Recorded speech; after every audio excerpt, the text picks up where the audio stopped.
salah satu melanjutkan. Sekarang al-iddah ya. Ya.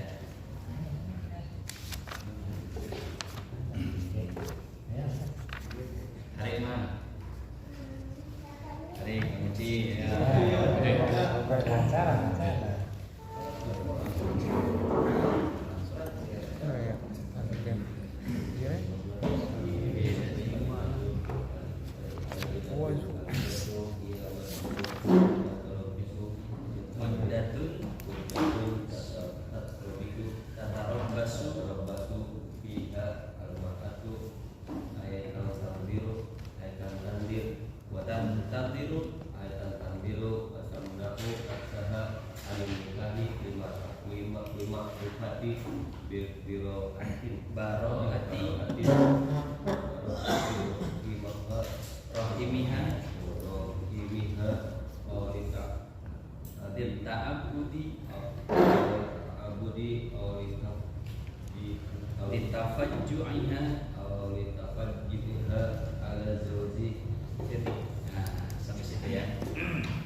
Ila hadratin Nabi Mustafa sallallahu alaihi wasallam wa ila ruh sahibul kitab Al-Habib Al-Allamah Muhammad bin Salim Al-Hafidh Syekh Abu Bakar bin Salim Al-Fatihah.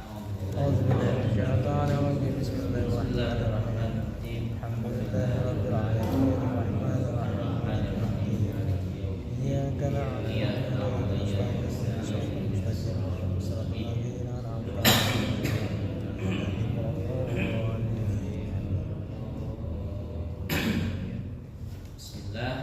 Al-iddatu, dalnya ada tasydidnya ya. Al-iddatu, al-iddatu hiya muddatun tatarabbasu fiha al-mar'atu ai logat tantaziru wa tamna'u nafsaha.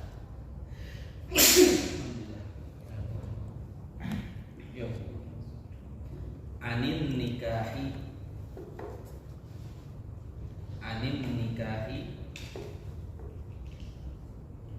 lima'rifati bara'ati rahimiha au lit ta'abbudi au litafajju'iha ala zaujin.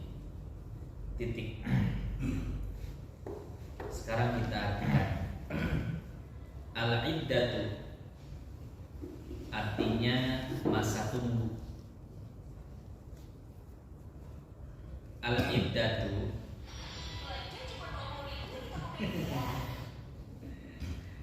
iddah adalah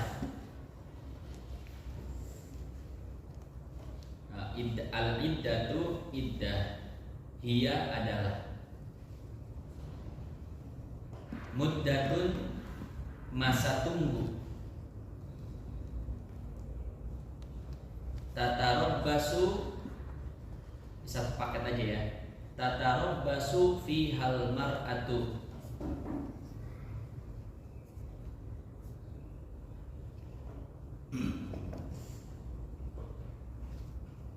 gimana Abi cara ngartinya enak? Tatarabbasu fi hal mar'atu yang dinanti oleh seorang perempuan gitu aja. Tatarabbasu fi hal mar'atu. Bentar jangan. Satu tadi apa? Masa tunggu, muddatun masa tunggu. Tatarabbasu fi hal mar'atu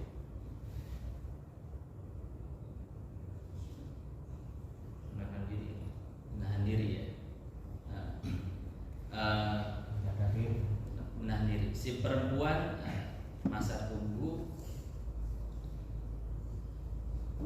yang mana si perempuan menahan diri,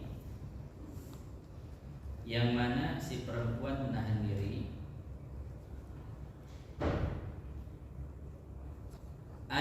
artinya tantadhiru, si perempuan menunggu, wa tamna'u, dan menahan,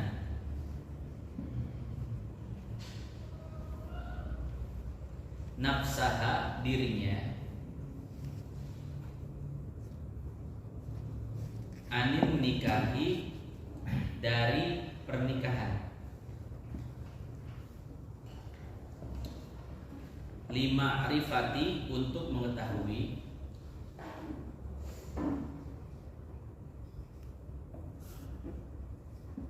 baro'ati rohimiha, kosong rahimnya, baro'ati rohimiha, kosong rahimnya, atau litta'abudi, untuk sekedar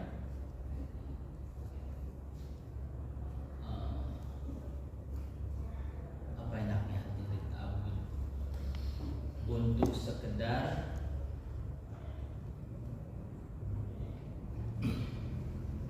apa sih? Untuk sekedar beribadah, untuk sekedar mentaati, untuk sekedar mentaati perintah Allah gitu ya. At-ta'abbud. Jadi at-ta'abbud itu sekedar menjalankan perintah Allah. Lit-ta'abbudi, untuk sekedar menjalankan perintah atau artinya perintah Allah. Atau litafajju'iha, karena untuk kesedihannya, atau untuk kesedihannya, ala zaujin, atas suami, ala zaujin, atas suami. Titik. Sekarang kita jelaskan. Jadi seperti yang sudah kita ketahui bahwa setiap perempuan yang bercerai atau ditinggal mati itu akan menjalani masa iddah. Pertanyaannya adalah apa yang dimaksud dengan masa iddah? Nah, di sini akan dibahas. Pertama, secara bahasa, yang namanya masa iddah adalah masa tunggu. Artinya si perempuan setelah cerai atau ditinggal mati suaminya, tunggu dulu, jangan langsung nikah. Kalau laki-laki ada masa iddahnya enggak? Enggak ada. Enggak ada. Apa bedanya? Bedanya itu karena perempuan punya rahim. Ya. Kalau laki-laki enggak punya rahim, maka perempuan itu harus menjalani masa iddah karena untuk mengetahui rahimnya ini kosong dari benih-benih terdahulu. Jadi kalau sudah yakin kosong, ya yakin kosongnya itu dengan 3 kali sucian dan 4 bulan 10 hari misalkan. Kalau udah yakin kosong, maka baru si perempuan boleh menikah dengan laki-laki lagi. Karena kalau seandainya dalamnya masih ada isinya, terus si perempuan nikah lagi dengan yang lain, antar anaknya itu bingung, ini anak dari suami yang mana? Apakah yang sudah meninggal, apakah suami yang baru? Gitu. Makanya harus dikosongkan dulu. Beda dengan laki-laki. Laki-laki kan cuma numpang naruh doang. Ya, maka misalkan cerai atau tinggal mati istrinya, laki-laki itu boleh menikah lagi. Ya. Nah, itu gambaran umum dari masa iddah. Nah, sekarang bagaimana secara definitifnya?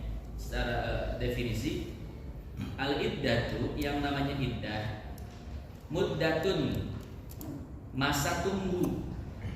Jadi masa tunggunya beda-beda ya. Ada yang 3 kali sucian, ada yang 4 bulan 10 hari, ada yang 3 bulan, ada yang sampai melahirkan. Nah, jadi masa tunggu beda-beda. Muddatun, masa tunggu. Tatarabbasu fihal mar'ah, di mana di masa tunggu itu si perempuan menahan diri untuk tidak menikah terlebih dahulu. Ya. Artinya tantadiru, si perempuan menunggu, wa tamna'u nafsaha, dan mencegah dirinya anin nikah, dari pernikahan. Jadi walaupun si perempuan itu pengen banget ya, udah pengen banget nikah, tapi kalau masa iddahnya belum selesai maka nggak boleh nikah, karena si perempuan itu ada peraturan iddah. Nah, kenapa perempuan itu ada iddahnya, laki-laki nggak ada iddahnya? Nih alasannya ada tiga. Pertama, lima rifati baro'ati rahimiha. Si perempuan harus menjalani masa iddah karena untuk mengetahui kekosongan rahimnya. Jadi kalau rahimnya sudah benar-benar kosong, maka si perempuan boleh nikah lagi. Kalau seandainya rahimnya itu ada isinya, nah maka nggak boleh nikah dulu sebelum isinya ini keluar, melahirkan. Ya. Jadi itu alasan pertama si perempuan itu menjalani masa iddah, karena perempuan punya rahim yang harus dikosongkan dari benih-benih terdahulu. Laki-laki kan enggak. Ada perempuan bilang gitu, nggak adil nih, perempuan nggak bisa langsung nikah. Kalau bapak-bapak aja, istrinya meninggal pagi malam boleh ya. Kadang ada yang bilang ibu, kadang ada yang bilang gitu tuh, nggak adil katanya. Oh, justru adil itu seperti ini, adil itu nggak harus sama, betul nggak? Kayak misalkan ini anak laki-laki dan anak perempuan dapat warisan. Anak laki-laki kan 2 kali lipat lebih besar, ya kan, daripada anak perempuan. Ibu-ibu protes, oh nggak adil tuh. Maka saya bilang adil itu nggak harus sama. Adil itu menempatkan sesuatu pada tempatnya, itu adil. Laki-laki, anak laki-laki dia dapat 2 bagian. Sesungguhnya si laki-laki ini suatu saat apa? Nikah. Dia yang bayar mahar. Terus habis bayar mahar nikah, dia yang harus ngasih nafkah. Jadi sebetulnya ya laki-laki kebagian satu juga. Ini yang satunya ini itu untuk apa? Untuk dia nafkahin anak orang. Kalau perempuan kan dia dapat warisan walaupun satu bagian, tapi itu buat dia doang. Gak wajib kasih suaminya kan, gak wajib kasih anaknya. Itulah namanya adil. Adil itu tidak harus sama, tapi adil itu bisa menempatkan sesuatu sesuai porsinya. Ya. Di Yaman ada kisah kayak gini. Di rumah sakit Son'a dulu pernah terjadi ini. Istilahnya ribut di rumah sakit. Karena di rumah sakit itu dokter bingung. Ini ada anak yang ketuker. Jadi di waktu yang sama ada 2 perempuan yang melahirkan. Ya, zaman dulu kan belum ada USG. Ya, akhirnya udah ngelahirin, anak yang satu ditaruh dan anak satu ditaruh lagi di ruangan yang sama. Yang satu laki-laki, yang satu perempuan anaknya. Akhirnya ibunya nanya ke dokter, dok, anak saya mana? Anak ibu laki-laki perempuan? Gak tahu. Kan dokter tadi yang ini apa? Iya. Saya juga lupa. Kalau dokter yang tadi, ya saya juga lupa katanya. Ayo nggak ada yang tahu kan, bingung. Ini gimana nih? Anak mau ketuker. Itu satu rumah sakit heboh. Untungnya ketika itu ada satu ulama yang berobat. Ini heboh kenapa nih kata ulama ini? Ini pak, ada anak yang ketuker, ibunya nggak tahu anaknya mana. Suster juga, dokter juga lupa. Jadi keluarin laki-laki dan perempuan. Oh gini aja. Coba ke si ibu yang satu peres air susunya. Kadarnya biar kadar segini. Si ibu yang satu peres juga, kadarnya samain, ya. Sadarnya jangan berbeda, samain. Sama-sama taruh di botol. Akhirnya dilakuin kan sama suster. Udah nih ulama gimana? Mana timbangan? Timbang. Itu aneh. Padahal dua-duanya sama ukurannya, ya. Tapi ketika ditimbang berat sebelah. Nah ini nih yang berat, yang ibu yang mana nih? Oh yang itu. Berarti ini anaknya laki-laki. Kalau ini ibu yang itu, ini anak perempuan. Loh, tahu dari mana ulama? Iya, kata Allah, walidzakari mithlu hadzil unsayyin. Ya, dan buat anak laki-laki bagian 2 kali lipat daripada perempuan. Iya, laki-laki itu lebih berat daripada perempuan. Oh ini kan luar biasa sekali kan. Akhirnya udah tuh masalah selesai. Begitu. Itu sebenarnya banyak rahasia ya. banyak rahasia kenapa laki-laki itu dapat dua bagian dari perempuan, kemudian kenapa air kencing anak perempuan itu lebih najis daripada kencing anak laki-laki, ya kan? Dalam masalah ini juga kenapa perempuan harus iddah, laki-laki enggak iddah, kenapa laki-laki